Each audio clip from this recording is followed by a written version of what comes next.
একবার চিন্তা করুন, আপনি এমন এক জায়গায় দাঁড়িয়ে আছেন যেখানে চারিদিকে শুধু পাথর, বালি আর লবণ। আকাশে মেঘ নেই, মাটিতে গাছ নেই, এমনকি কিছু অঞ্চলে কয়েক দশক অপেক্ষা করেও এক ফোঁটা বৃষ্টি পাওয়া যায় না। জায়গাটি এতটাই শুষ্ক যে এখানে মঙ্গল গ্রহে ব্যবহারের যন্ত্র পরীক্ষা করে নাসা। কিন্তু অবাক করার বিষয় হলো, এই প্রাণহীন মরুভূমির নিচেই লুকিয়ে আছে বিপুল সম্পদ। আর রাত নামলে এখানকার আকাশ হয়ে ওঠে মহাকাশ দেখার জন্য পৃথিবীর সেরা জানালাগুলোর একটি। এই রহস্যময় জায়গাটির নাম আটাকামা মরুভূমি।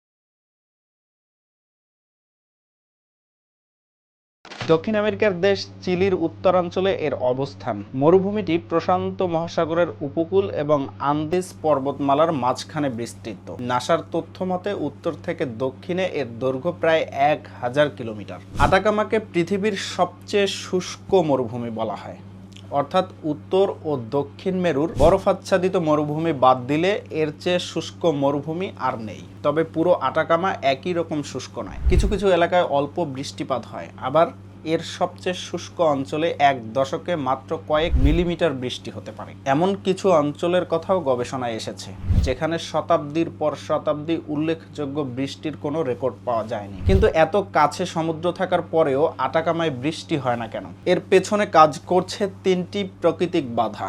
মরুভূমির একপাশে রয়েছে বিশাল আন্দিজ পর্বতমালা। আটলান্টিক ও আমাজনের দিক থেকে আসা আর্দ্র বাতাসকে এই পর্বতমালা আটকে দেয়। বাতাস পাহাড় পার হয়ে আটাকামায় পৌঁছানোর আগেই এর অধিকাংশ জলীয় বাষ্প হারিয়ে ফেলে। অন্য পাশে প্রশান্ত মহাসাগর থাকলেও সেখান থেকে প্রয়োজনীয় বৃষ্টির মেঘ তৈরি হয় না, কারণ চিলির উপকূল দিয়ে প্রবাহিত হয় ঠান্ডা হামবোল্ট স্রোত। ঠান্ডা সমুদ্র স্রোত বাতাসের নিচের অংশ ঠান্ডা রাখে, ফলে আর্দ্র বাতাস উপরে উঠে বড় বৃষ্টির মেঘ তৈরি করতে পারে না। এর সঙ্গে যুক্ত হয় স্থায়ী উচ্চচাপ। এই উচ্চচাপ মেঘ তৈরির স্বাভাবিক প্রক্রিয়াকে আরও বাধাগ্রস্ত করে। এই তিনটি কারণে মিলেই আটাকামাকে প্রায় বৃষ্টিহীন করে রেখেছে। মরুভূমিটির কিছু অংশ দেখলে মনে হয় পৃথিবীর কোনো জায়গা নয়।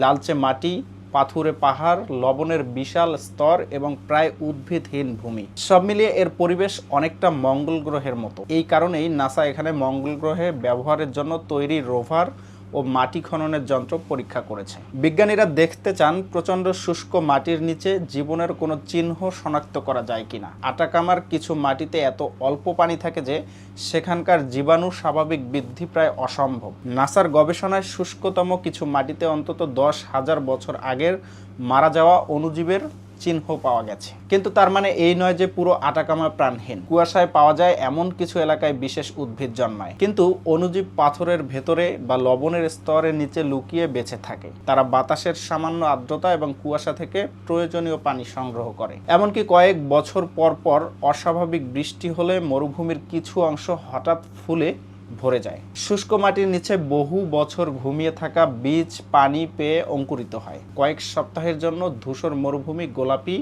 বেগুনি ও সাদা ফুলে মাঠে পরিণত হয়। এই ঘটনাকে বলা হয় ফুলেল মরুভূমি। আটাকামার আরেকটি বিস্ময় দেখা যায় রাতের আকাশে। এখানকার বাতাস অত্যন্ত শুষ্ক, মেঘ খুব কম, জনবসতি কম হয়, কৃত্রিম আলো সীমিত। অনেক জায়গা আবার সমুদ্রপৃষ্ঠ থেকে কয়েক হাজার মিটার উঁচুই অবস্থিত।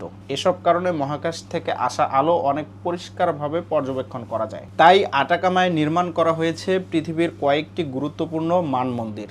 এখানকার চাকনান্তর মালভূমিতে রয়েছে বিশাল আমলা মানমন্দির, আর অ্যান্টাটাগুলো সমুদ্রপৃষ্ঠ থেকে প্রায় 5000 মিটার উঁচুতে স্থাপন করা হয়েছে। এগুলো চোখে দেখা আলো নয়, মহাকাশ থেকে আসা মিলিমিটার ও সাব মিলিমিটার তরঙ্গ শনাক্ত করে। এই মানমন্দিরের সাহায্যে বিজ্ঞানীরা নতুন নক্ষত্রের জন্ম, দূরবর্তী ছায়াপথ এবং মহাবিশ্বের ঠান্ডা গ্যাস ও ধূলিকণা নিয়ে গবেষণা করেন। কিন্তু আটাকামার সবচেয়ে মূল্যবান সম্পদ শুধু এর পরিষ্কার আকাশ নয়, মরুভূমির নিচে রয়েছে বিপুল তামা ও লিথিয়ামের ভাণ্ডার।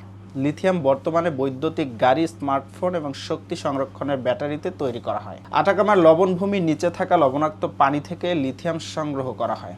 তবে এখানেই তৈরি হয়েছে বড় এক সংকট। লিথিয়াম উত্তোলনের জন্য প্রচুর লবণাক্ত পানি ভূগর্ভ থেকে তুলে বিশাল পুকুরে রাখা হয়। সূর্যের তাপে পানি শুকিয়ে গেলে খনিজের ঘনত্ব বাড়ে। আটাকামা তাই শুধু একটি মরুভূমির গল্প নয়, এটি এমন একটি জায়গা যেখানে বিজ্ঞানীরা মঙ্গল গ্রহের প্রাণ খুঁজতে শেখেন, জ্যোতির্বিজ্ঞানীরা মহাবিশ্বের অতীত দেখেন, আবার পৃথিবীর ভবিষ্যৎ প্রযুক্তির জন্য প্রয়োজনীয় খনিজ সংগ্রহ করা হয়। সবচেয়ে অবাক করা বিষয় হলো, যে জায়গাকে প্রথম দেখায় সম্পূর্ণ মৃত মনে হয়, তার প্রতিটি পাথর, লবণের স্তর এবং মাটির নিচে লুকিয়ে আছে নতুন নতুন গল্প। আপনার যদি আটাকামায় যাওয়ার সুযোগ হয়, আপনি কোনটি দেখতে চাইবেন?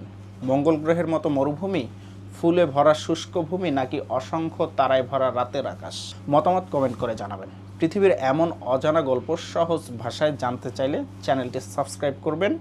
এতক্ষণ সাথে ছিলাম আমি, নাহিদ হাসান।